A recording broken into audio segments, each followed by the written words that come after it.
أكبر الله أكبر لا إله إلا الله الله أكبر الله أكبر ولله الحمد.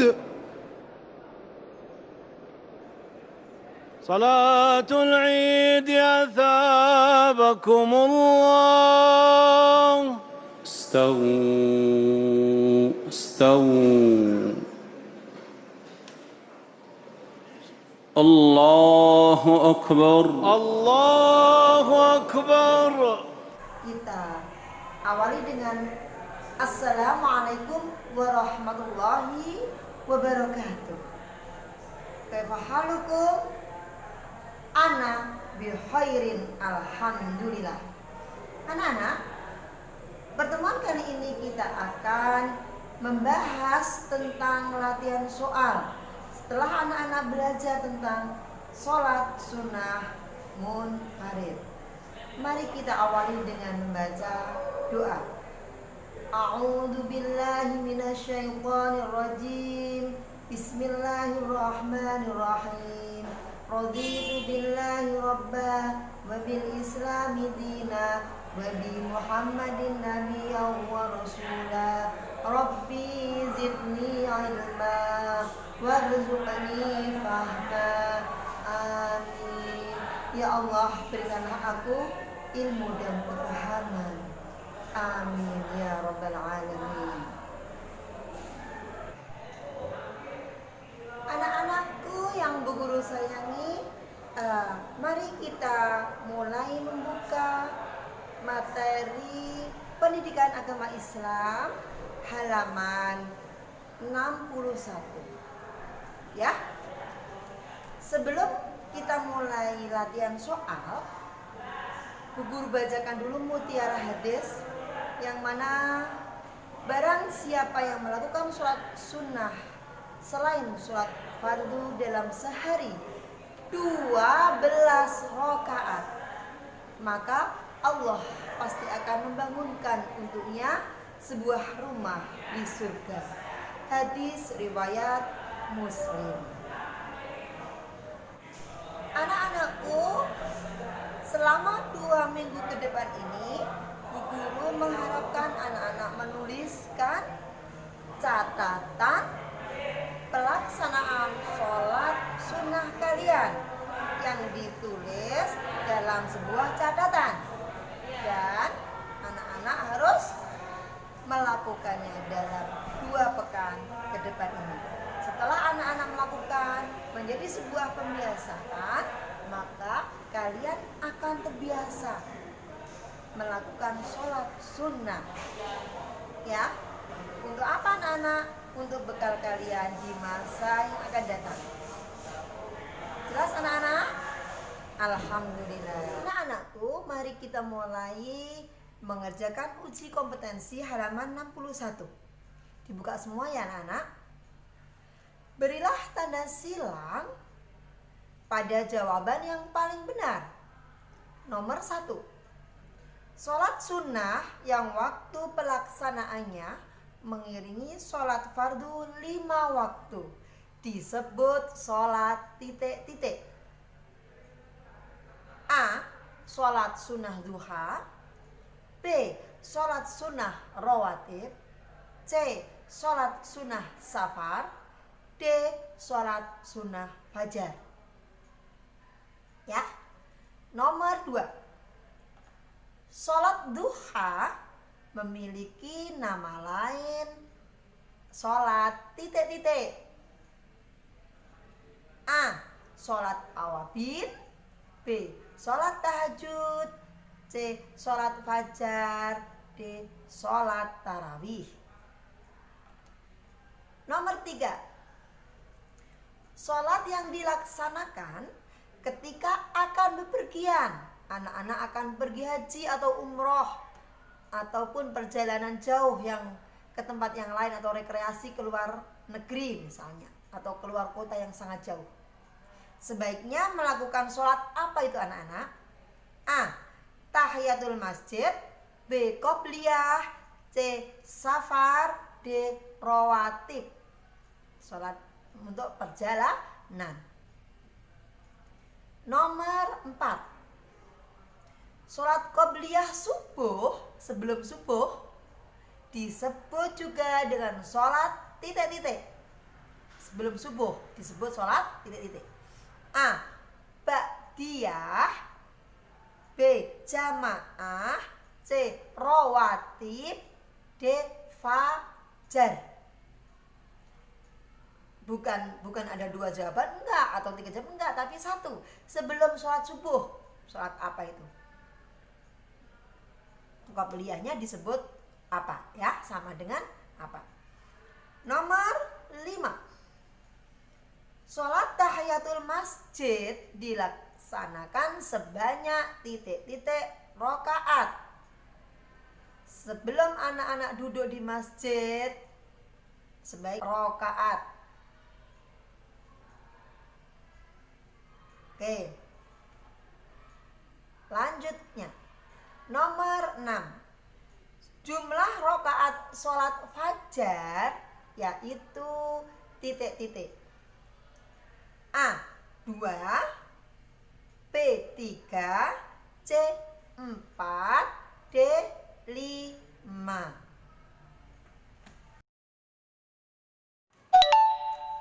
Nomor 7. Sholat sunnah sesudah zuhur atau rawatib ba'diyah sesudah zuhur bisa dilaksanakan 2 rakaat, bisa juga dilaksanakan sebanyak berapa rakaat?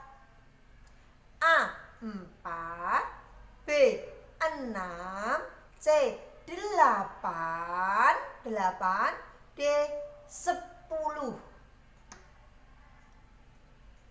Nomor 8. Sholat sunnah rawatib yang dikerjakan setelah melaksanakan sholat wajib. Setelah sholat wajib disebut A. Sholat sunnah rawatib ba'diyah, B. Sholat sunnah rawatib qobliyah, C. Sholat sunnah safar, D. Sholat sunnah tahiyatul masjid. Setelah sholat wajib. Nomor 9. Sholat sunnah yang sangat dianjurkan disebut juga sholat sunnah. A. ghairu mu'akadah, B.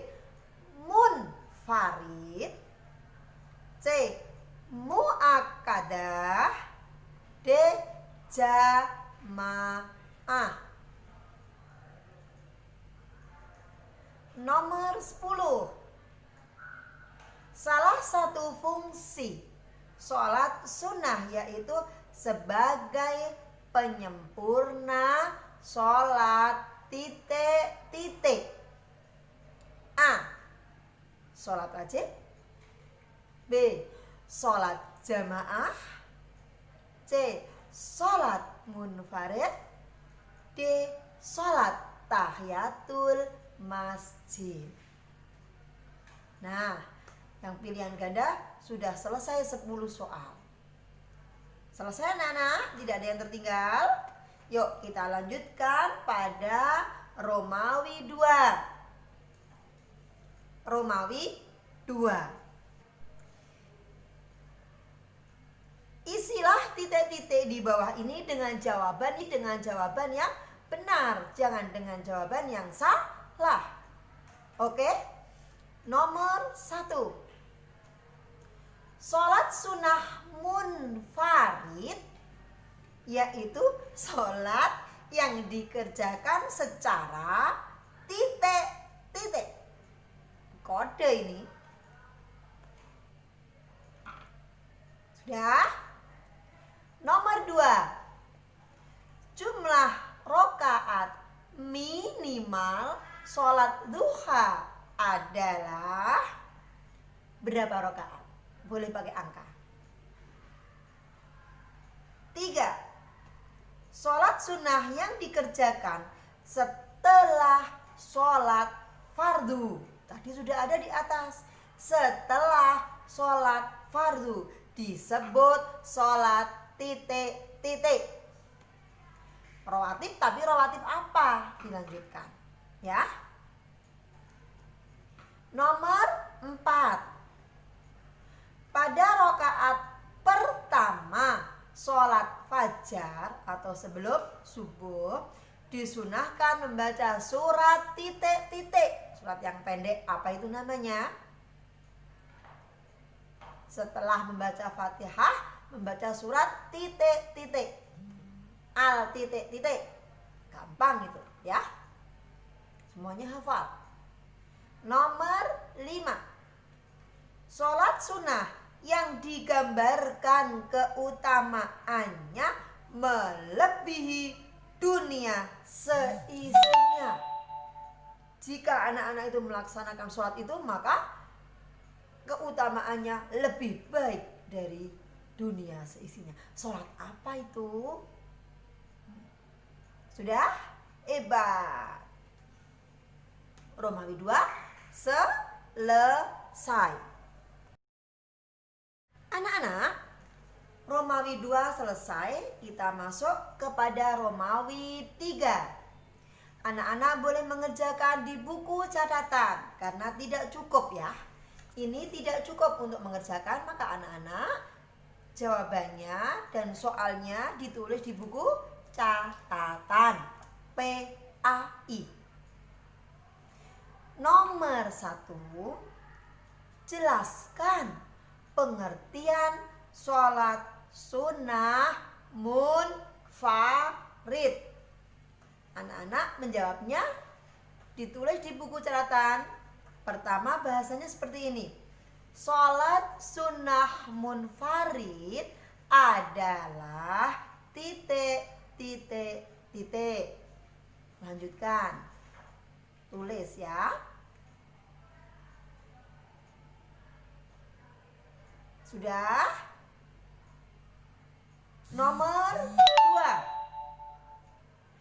Sebutkan sholat sunnah rawatib muakkadah.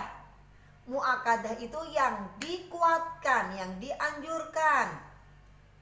Apa saja itu sholat sunnah rawatib muakkadah yang harus dilakukan sebelum dan sesudah sholat fardu? Sholat apa saja? Atau di waktu asar apa saja, maghrib apa saja ya? Tulis. Ingat, yang tidak dianjurkan ketika matahari mulai terbit dan tenggelam, itu sholat sunnah ghairu muakkadah, tidak dianjurkan ya.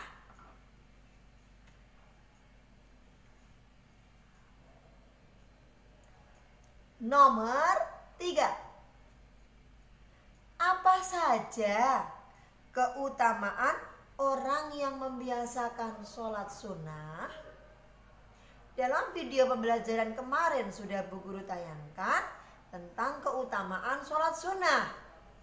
Antara lain dalam sebuah hadis Bukhari Muslim dikatakan, apabila orang yang melakukan sholat sunnah dalam seharinya 12 rakaat, maka akan diberi apa? Dibangunkan apa oleh Allah? 1. Ya. Kemudian akan mendapatkan apa bagi mereka, bagi kalian yang sholat? Apakah tidak mendapat apa-apa? Hanya mendapat capek? Tidak. Ada banyak keutamaan, minimal anak-anak menyebutkan 3. Ayo tulis. Nomor 4. Sebutkan keutamaan orang yang sholat duha. Biasanya sholat duha itu dilakukan untuk apa toh tujuannya? Agar apa? Mendapatkan apa itu? Allahumma inna duha'a duha'uka wal baha'a baha'uka wal jamala jamaluka wal quwwata quwwatuka wal qudrata qudratuka wal ismata ismatuka. Allahumma in kana rizki fis samai fa anzilhu wa in kana fil ardi fa ahrijhu wa in kana mu'siran fa yassirhu wa in kana ba'idan fa qarribhu bihaqi zuhaika wa bahaika wa jamalika wa quwwatika wa qudratika atini ma'ataita ibadaka sholihin. Itu keutamaan sholat duha apa saja ya. Supaya apa? Wah, tuing. Lanjut.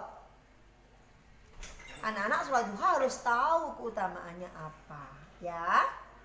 Nomor 5.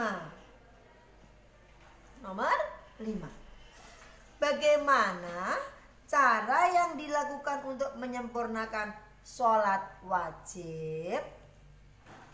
Bagaimana? Masihkah kalian sholat wajibnya bolong-bolong? Bagaimana cara menambalnya supaya tidak bolong?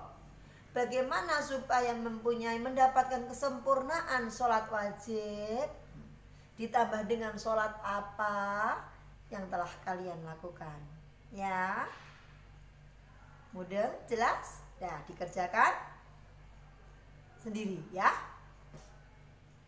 Nah anak-anak, uji kompetensi halaman 62 sudah selesai. Sudah kalian kerjakan? Ada yang belum mudeng? Jika ada yang belum mudeng silakan hubungi Bu Ida ya, via WA ataupun bisa video call. Ada pertanyaan silahkan.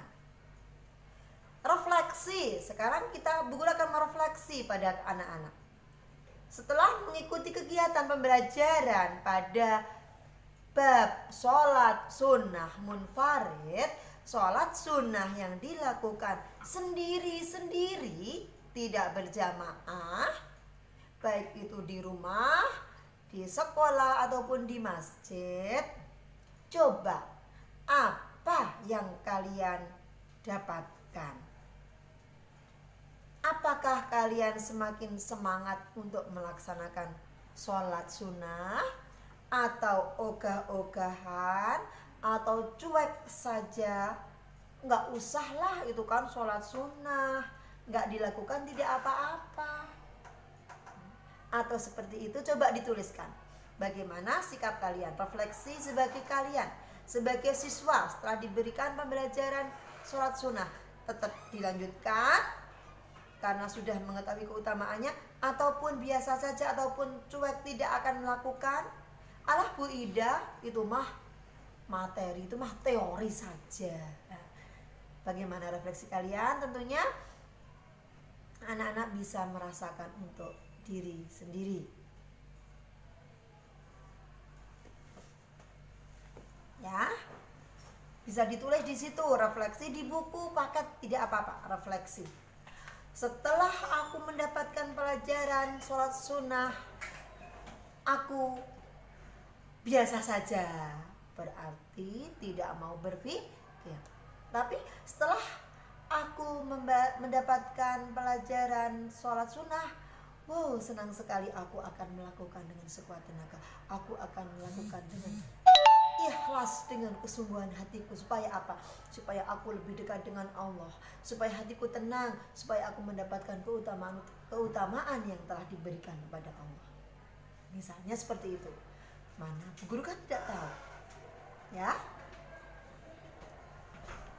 Refleksi yang kedua, sholat sunnah munfarid apa saja yang sudah rutin kalian laksanakan? Ditulis. Anak-anak sudah menulis sholat sunnah selama 1 minggu ini ya, masih kurang 1 minggu lagi. Dan anak-anak tulislah yang sudah kalian lakukan. Oh misalnya aku sholat duha setiap pagi jam sekian sampai sekian, berapa rakaat ditulis. Oh aku sholat tahajud, kemarin sholat tapi tadi malam tidak sholat, ditulis. Misalnya 2 hari sekali ataupun seminggu sekali sholat tahajud ditulis. Misalnya lagi, oh aku tadi sholat tahiyatul masjid ketika masuk ke masjid, ditulis sholat tahiyatul masjid. Oh aku sholat rawatib, ketika mau sholat jamaah duhur ataupun sholat duhur sendirian, aku sholat sebelum duhur 2 rakaat. Oh aku sholat setelah duhur 2 rakaat, ditulis. Coba anak, apa saja yang sudah kamu lakukan sholat sunnah yang ada, ya. Jelas anak-anak? Itu refleksi bagi diri kalian. Kalian sendiri yang akan mendapatkan, bukan bu guru. Oke? Oke. Pembelajaran kali ini Bu Guru cukupkan sekian. Apabila ada kesalahan dari Bu Guru, bukan sebagai kesengajaan, tapi itu adalah kelemahan dari Bu Guru sebagai manusia. Apabila ada kelebihannya, ada manfaatnya, ambillah buat anak-anak. Itu semata-mata kebaikan dari Allah Subhanahu wa ta'ala. Nah anak-anak, mari kita tutup pembelajaran kali ini dengan membaca hamdalah. Alhamdulillahirabbil alamin. Subhanakallahumma wa bihamdika asyhadu an la ilaha illa anta astaghfiruka wa atubu ilaik. Assalamualaikum warahmatullahi wabarakatuh.